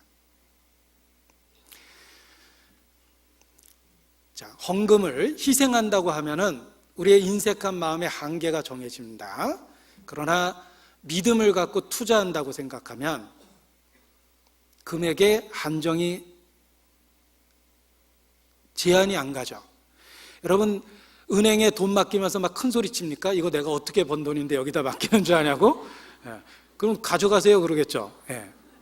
그거는 희생하는 게 아니고 투자하는 거거든요. 하나님은 결코 우리에게 피조물에게 희생을 요구한 게 아닙니다. 믿음을 붙잡고 내 삶을 내게 투자해봐라, 그렇게 말씀하시는 겁니다. 이삭을 나를 위해서 희생해라가 아닙니다. 내가 경험한 그 신실한 하나님을 믿고 하나님의 능력을 믿고 부활을 믿고 이삭을 내게 드리라, 이런 뜻입니다. 아브라함은 믿음이 있었습니다. 그래서 기꺼이 이삭을 희생할 수 있는 결단을 했다라고 말할 수 있습니다.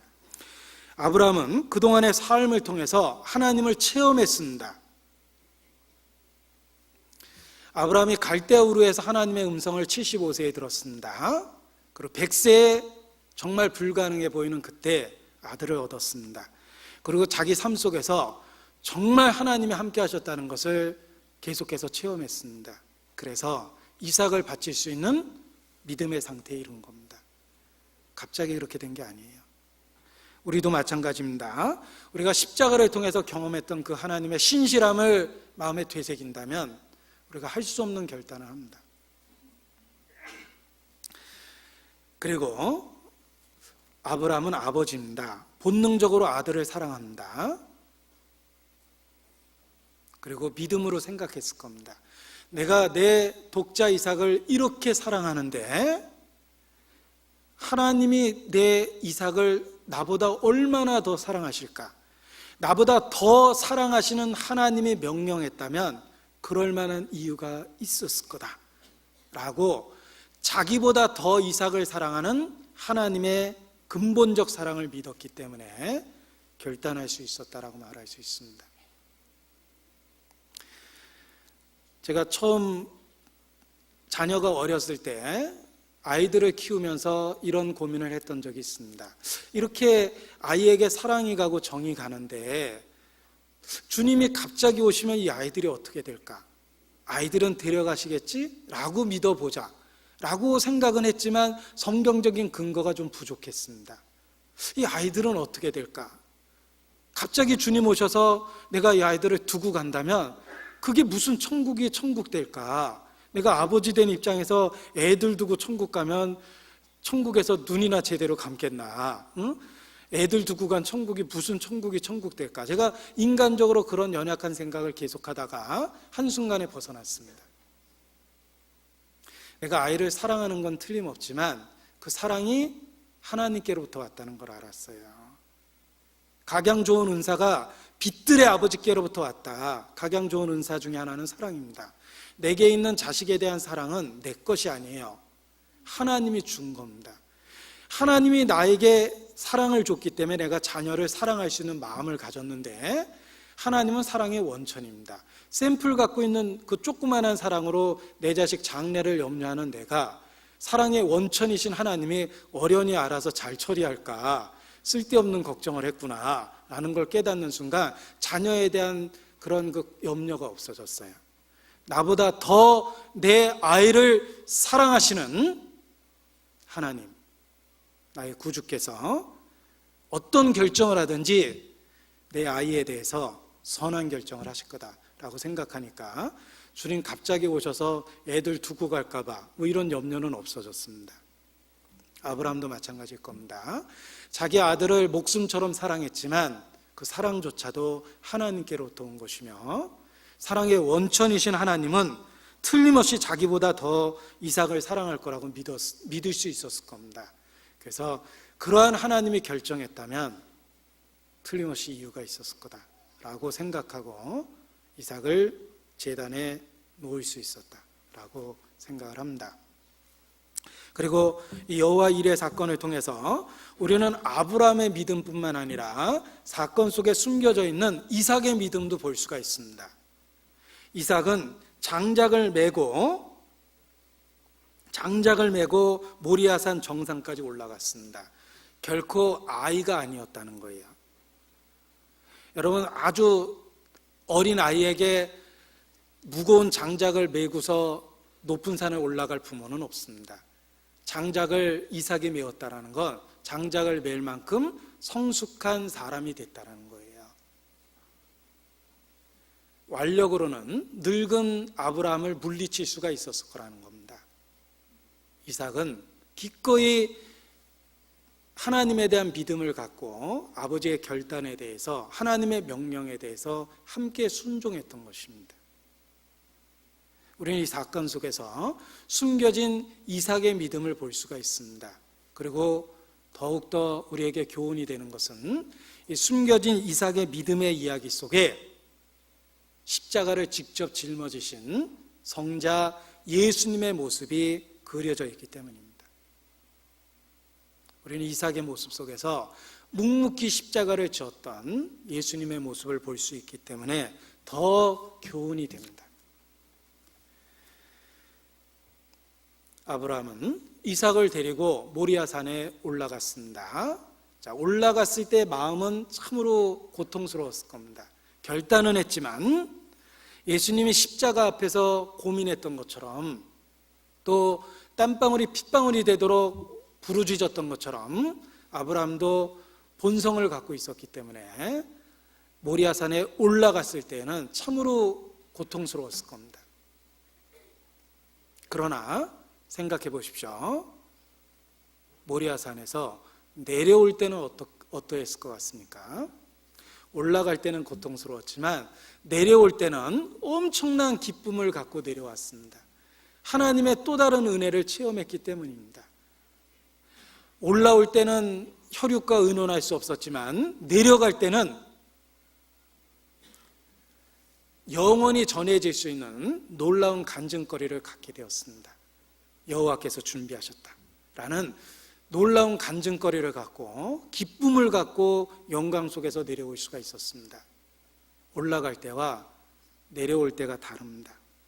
우리가 잠시 받는 환난과 영원한 영광에 중요한 것은 올라갈 때와 내려올 때처럼 전혀 다릅니다. 현세, 지금 우리의 삶은 모리아산으로 올라가는 것과 같습니다. 모순적인 상황처럼 보이고 어려운 결단의 시기고 번민의 시기이기도 합니다. 그러나 모리아산에 올라갔다가 내려올 때가 있다는 걸 기억해야 됩니다. 그래서 한 걸음씩 모리아산으로 더 올라갈 수 있다라고, 우리는 올라갈 수 있다라고 이렇게 말할 수 있습니다. 시편 30편입니다.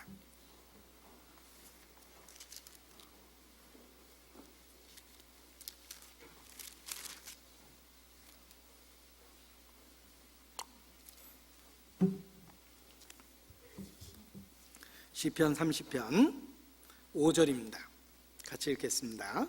그 노염은 잠깐이요 그 음총은 평생이로다. 저녁에는 울음이 기숙할지라도 아침에는 기쁨이 오리로다. 지금은 저녁일 수 있습니다. 울음이 기숙할 수 있습니다. 그러나 곧 아침이 올 것입니다. 기쁨의 날이 올 겁니다. 지금은 모리아산으로 우리가 올라가고 있지만 곧 영광과 기쁨을 갖고 영원한 간증거리를 갖고 우리도 여호와 이레, 여호와께서 예비하셨다, 준비하셨다라고 소리치며 기쁨으로 내려오는 때가 곧 있을 겁니다. 자, 이 여호와 이레라는 사건을 보십시오. 너무나 충격적인 사건과 관련되어 있기 때문에 우리는 결코 이 사건을 잊을 수가 없습니다. 그런데 만약에 이삭을 바치라는 그 극적인 시험이 없이 그저 평범하게 아브라함아 모리아산으로 잠깐 와라, 여기서 제물을 바쳐라, 내가 양도 하나 준비해놨다, 그래서 아브라함이 그 양을 바치고서 여호와 이레라 하였더라 그러면 사실 별다른 감동과 감흥이 없을 겁니다. 이 사건이 충격적이고 감동적인 것은 이삭을 바치라는 시험과 관련돼서 여호와 이레가 선포됐기 때문에 그렇습니다. 우리의 삶에 있어서도 마찬가지입니다. 우리의 삶에 사람이 겪을 수 있는, 또 신앙인이 겪을 수 있는 여러 가지 사건과 상황이 있습니다. 그러나 그 사건과 상황은 성경 말씀을 체험하게 만들어주고 우리의 간증을 힘있게 만들어주며 하나님에 대한 경험을 새롭게 만들어줍니다. 성경 말씀은 단순한 이론적 가르침으로 쌓아가는 것이 아니라 사건 속에서, 상황 속에서 말씀에 대한 깨달음을 갖게 되는 것이다, 이렇게 말할 수 있습니다. 아브라함은 결코 여호와 이레를 잊을 수 없을 겁니다. 이삭을 바치라는 사건과 관련되어 있기 때문입니다. 우리의 삶 속에 여러 가지 사건과 상황이 신앙적으로 연결될 때 우리에게 간증거리가 되고 우리의 영광을 이루는 또 하나의 사건이 되는 겁니다. 이 시험을 통과했을 때 아브라함은 약속에 대한 재확인을 받습니다. 그 전에도 땅을 주시겠다고 약속했지만 이 시험을 통과했을 때 하나님은 그 언약을 재확인하십니다. 그래서 18절에 또 내 씨로 말미암아 천하 만민이 복을 얻으리니 이는 내가 나의 말을 준행하였음이니라 하셨다 하시니라. 그러니까 아브라함의 순종을 통해서 언약에 대한 재확인과 맹세에 의한 보증을 준 것입니다. 그래서 결국은 이러한 시험의 사건이 아브라함에게 주신 그 약속의 확실성을 더욱더 드러내게 하셨다, 이렇게 말할 수 있습니다. 그리고 뿐만 아니라 하나님이 이 시험을 통과한 아브라함에게 주신 약속을 보십시오.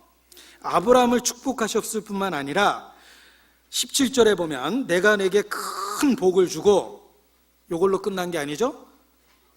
내 씨로 크게 성하여 아브라함을 복주시고 아브라함의 자손을 복주시겠다고 약속하셨습니다. 물론 이 씨는 궁극적으로는 예수 그리스도입니다. 그러나 문자 그대로 정말 이삭의 후손들입니다. 내 씨로 내가 크게 성하여 하늘의 별과 같이 하겠다. 아브라함에게 복 주셨을 뿐만 아니라 그 씨, 한마디로 자식과 자손에게 복을 주겠다고 말씀하셨습니다. 여러분, 이것이 얼마나 놀라운 일입니까? 본능적으로 생각해 보십시오. 부모된 우리가 자식이 잘 되는 일이라면 사실 무슨 일이든지 하지 않습니까? 우리의 수고와 희생 뒤에 자식에 대한 열정이 들어있습니다. 자식 잘 되라고 이사도 다니고 자식 잘 되라고 우리의 삶의 많은 부분을 희생합니다. 자식 잘 되는 일이라면 우리는 본능적으로 무슨 일이든지 합니다. 정말 자식 잘 되는 방법이 있습니다. 하나님께 믿음의 태도와 반응을 보일 때 하나님은 우리를 축복할 뿐만 아니라 우리의 자손을 축복하십니다. 의인의 자손이 걸식하며 굶주리는 것을 본 적이 없다라고 말씀하십니다. 내가 순종하면 자손 1000대에까지 그 복이 이를 것이다. 십계명에도 그런 말씀을 하셨죠? 제가 십계명의 일부분을 읽은 거예요. 내가 순종하면 1000대까지 은혜를 베풀겠다. 여러분, 우리 자식들, 우리의 자손들이 정말 잘 될 수 있는 방법이 있습니다. 믿음을 갖고 주님께 순종하십시오. 그러면 우리를 축복하실 뿐만 아니라 우리의 자손에게도 놀라운 복을 주십니다.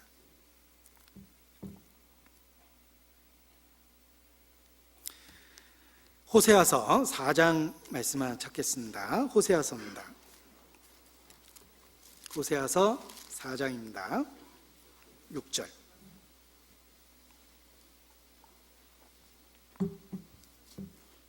호세아서 4장 6절. 범죄한 이스라엘 앞에 책망하십니다. 내 백성이 지식이 없음으로 망하는도다. 내가 지식을 버렸으니 나도 너를 버려 내 제사장이 되지 못하게 할 것이요. 같이 읽죠. 내가 내 하나님의 율법을 잊었으니 나도 내 자녀들을 잊어버리리라. 그들의 불순종은 자녀들에 대한 나쁜 영향력으로 나타나는 것입니다. 반대로 우리가 하나님 말씀에 반응하고 믿음의 태도를 보이고 순종하면 하나님은 약속하신 대로 자손 천대계까지 복을 주십니다. 아브라함은 이 시험에 올바른 태도와 반응을 보이므로 하나님이 주신 약속을 재확인받았을 뿐만 아니라 자손들을 위해서도 가장 놀라운 길을 예비했던 것입니다. 자, 그리고 이 여호와의 이레를 통해서 우리가 결코 소홀히 할 수 없는 아주 중요한 진리가 또 하나 있습니다. 창세기 22장 다시 봅니다. 결코 생략할 수 없는 놀라운 진리가 있습니다. 14절. 아브라함이 그 땅 이름을 여호와 이레라 하였으므로 오늘까지, 이 성경이 기록된 그때까지인데 사실 의도적으로 이렇게 표현하셨습니다. 지금 오늘 이 순간까지 그렇습니다. 사람들이 이르기를 여호와의 산에서 준비되리라 하더라. 예언적 의미가 있습니다. 이 사건은 예언적 의미가 있습니다. 여호와 이레, 여호와께서 준비하실 것이다. 여호와께서 이 산에서 준비할 것이다 라는 그런 예언적 의미가 있습니다. 한마디로 십자가의 구속의 사건이 여호와 이레를 통해서 모형적으로 예고되어 있습니다. 여호와의 산에서 준비되리라. 이 모리아 산의 그 줄기에 다윗이 성전터를 정했고 솔로몬이 바로 그곳에 성전을 지었습니다. 그래서 내려오는 말에 의하면 지금 그 성전터에 있는 그 큰 바위가 바로 아브라함이 이삭을 바쳤던 그 바위다라고 전승 속의 이야기가 전해져 옵니다. 사실 여부를 떠나서 성전이 있었던 그 터가 바로 아브라함이 이삭을 바쳤던 그 터가 그 후에 솔로몬의 성전이 지어진 그 터라는 것입니다. 그리고 더 놀라운 것은 바로 그곳에서 예수님이 죽으셨다는 겁니다. 예루살렘 골고다에서 예수께서 죽으셨습니다. 이 여호와 이레는 곧 하나님께서 예비하신 십자가의 사건을 멀리서 예표한 겁니다. 그리고 여호와께서 준비하신다라는 여호와 이레라는 예언적 의미 그대로 구속의 사건을 하나님께서 장소만 준비했을 뿐만 아니라 하나님이 직접 준비한 어린 양, 곧 독생자 예수 그리스도를 통해서 놀라운 구속의 사건이 이루어질 것을 예언하고 있다는 것입니다.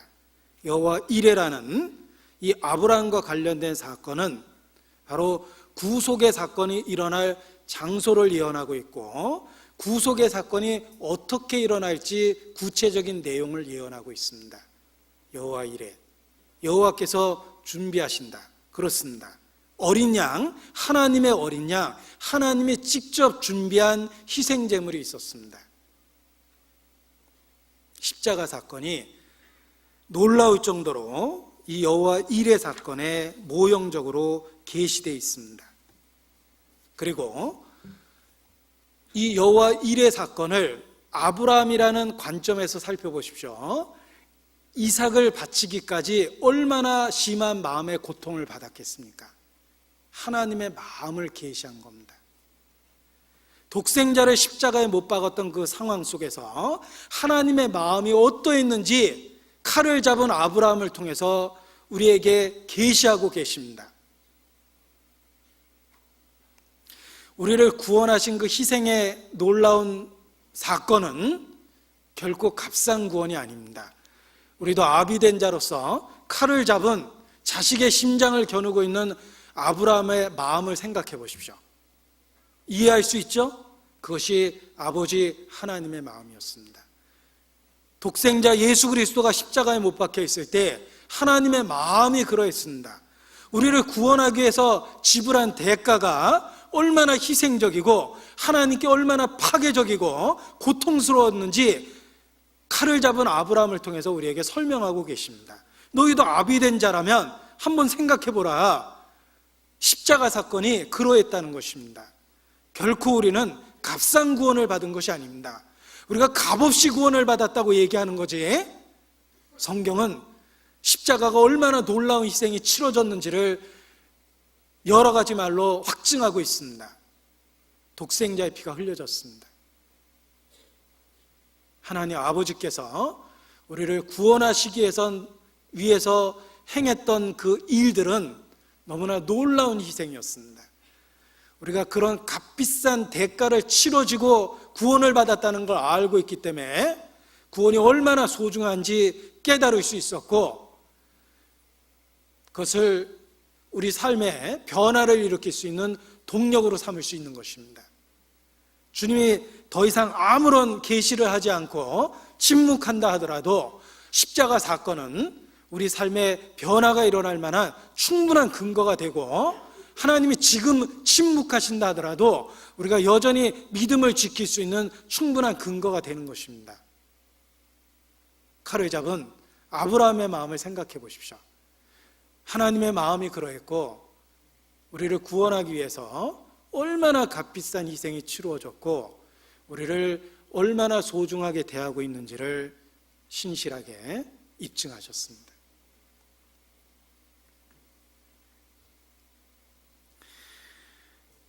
그리고 하나님은 아브라함이 이삭을 죽이는 순간은 막으셨습니다. 왜냐하면 혈과 육이 있는 사람으로서 자기 아들에게 칼을 들이대는 그것은 사실 감당할 수 없는 시험일 겁니다. 혹 제사를 드렸다 하더라도 자식이 죽어가는 모습을 지켜보고 엄청난 정신적 충격을 받을 겁니다. 하나님은 감당할 시험에 허락지 않습니다. 하나님은 자비로우셔서 아브라함아 결코 네 독자 이삭을 해치지 마라, 중간에 막으셨죠. 하나님은 자비롭습니다. 아브라함이 이삭을 해치는 걸 막으셨습니다. 그러나 하나님 자신은 독생자가 희생될 때 결코 멈추지 않으셨습니다. 아브라함은 멈추게 했지만 하나님 자신은 십자가의 사건을 결코 중간에 멈추지 않으셨습니다. 우리를 구원하시겠다는 의지가 얼마나 완전하고 변치 않는다라는 걸 확실하게 보증한 겁니다. 주님께서 그 과정 속에서 결코 멈추지 않았다는 건 지금 우리가 역사의 과정을 겪고 있죠. 우리를 아들의 피로 구원했기 때문에 결코 버리지 않겠다는 또 하나의 약속이 되는 겁니다. 이것이 여호와의 이레입니다. 하나님이 준비하셨습니다. 십자가입니다.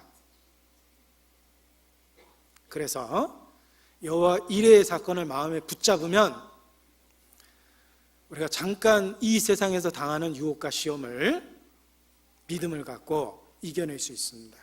그리고 더더욱 우리가 소망을 갖고 있는 근거가 십자가의 놀라운 사건이라는 것을 일깨울 수 있기 때문에 흔들리지 않고 요동하지 않고 주님 오실 날까지 보존될 수 있을 거라고 생각합니다. 여호와 이레는 우리에게 주신 또 하나의 놀라운 사건이며 결코 지워버릴 수 없는 교훈을 주신 것이다. 여호와께서 준비하셨습니다. 언약에 신실하신 주님께서 십자가를 통해 이 예표의 사건을 완전하게 성취하셨습니다. 기도하시겠습니다. 아버지 하나님, 우리의 연약함을 주의 권능 앞에 고백합니다. 오직 죽은 자를 살리시는 능력을 때마다 일마다 사모하고 기다립니다. 주께서 친히 주관하여 주셔서 사랑으로 우리의 마음을 강건하시고 그 놀라운 사랑으로 무뎌진 우리의 마음을 일깨우시고 하루하루 주님의 영광을 나타내며 살 수 있도록 도와주시기를 주님께 부탁을 드립니다. 또 우리 중에 결코 이루어지는 자, 교회 가운데서 무리 가운데서 멀어지는 자 없도록 자비를 베풀어 주시고 진리를 중심으로 우리를 하나로 만들어 주시기를 주님 앞에 기도합니다. 고마우신 우리 구주 예수님 이름으로 기도합니다. 아멘. 찬송하시겠습니다. 찬송가 434장입니다.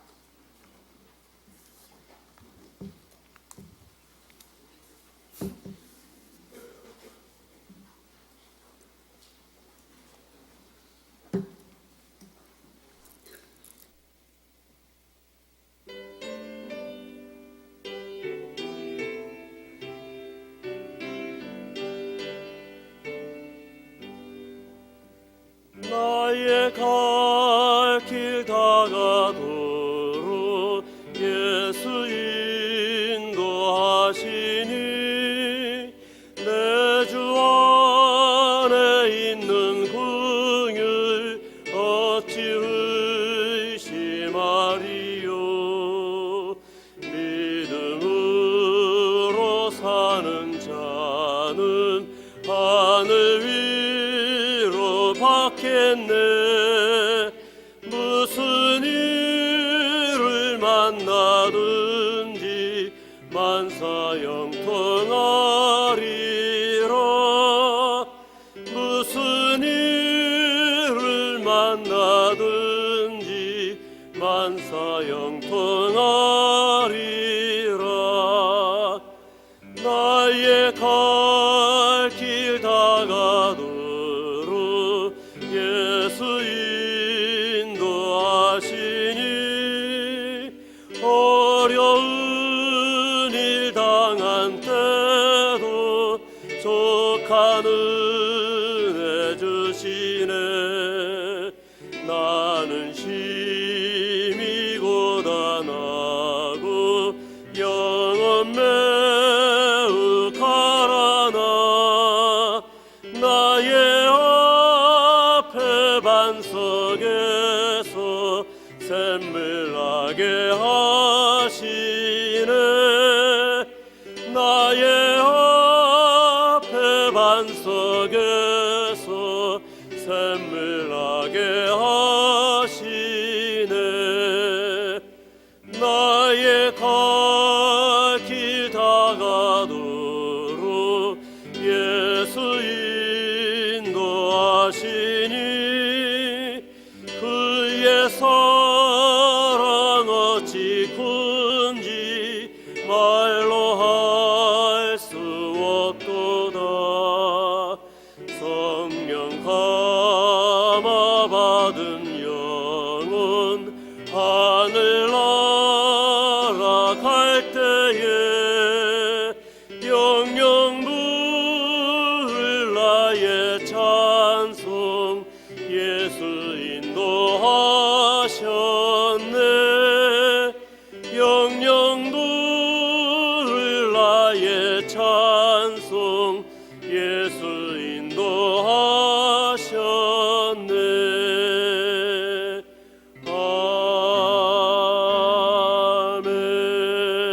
아멘. 광고 말씀 있으시겠습니다. 광고 말씀드리겠습니다.